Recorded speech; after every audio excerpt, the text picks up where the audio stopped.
टटोमा वफ़ा अकरम अब्बासी की रिपोर्ट शामिल कंदासीं त वफ़ाक़ी तौर सिंध सरकार पारां इंसानी हक़नि जे तहफ़ुज़ तौर पासदारी लाइ ज़िले सतह ते जोड़ियल डिस्ट्रिक्ट ह्यूमन राइट्स कमीशन के समूरी सिंध जे ब्यूरोक्रेसी जियां ज़िले ठटे जी इंसामिया पिण इंसानी हक़नि जी कम्युनिटी ज़िले ठटे पारां इंसानी हक़नि जे तहफ़ुज़ तौर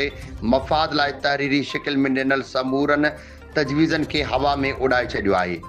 जंहिंजे रद्दअमल में डिस्ट्रिक्ट बार एसोसिएशन ज़िले ठटे जे साबिक़ सदर तोड़े मेमून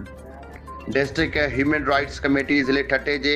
जनाब एडवोकेट सैयद एजाज शाह शुक्र इलाही पारां सरापा एहतजाज थींदे पंहिंजे मौक़े में चयो आहे त ज़िले में इंसानी हक़नि वारी कमेटी जे फ़ैसिले ते अमल दरामद न थियणु हिकु ॻणती जोगी ॻाल्हि आहे। एडवोकेट सैयद एजाज शाह जो वधीक चवणु आहे त असां बिना कंहिं मुआवज़े जे रज़ाकाराना बुनियादनि ते इंसानी हक़नि जे तहफ़ुज़ कमज़ोर महरूम तबक़नि जी मदद ऐं अवामी मसइलनि जी हल लाइ पंहिंजी ज़िम्मेवारी खे निभाए रहिया आहियूं। इन वधीक चयो त अॼु ज़िले ठटे में इंसानी हक़नि जी भनकड़ी उरूज ते आहे।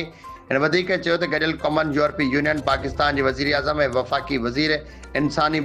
हक़ ऐं वॾे वज़ीर जे इंसानी हक़नि बाबति सिंध जे ख़ुसूसी मुआविन secretary human rights department Sindh में लाॻापियल अख़्तियारनि खां मुतालबो आहे त ठटे ज़िले में इंसानी हक़नि जी मुसलसल भनकड़ी, कमज़ोर तबक़े जे क़त्ल ऐं पुलिस जे ज़ियादतियुनि, इंतिज़ामी नाअहली ऐं अमान ऐं इंसाफ़ जे बिगड़ियल सूरत हाल जो फौरी नोटिस वरितो वञे।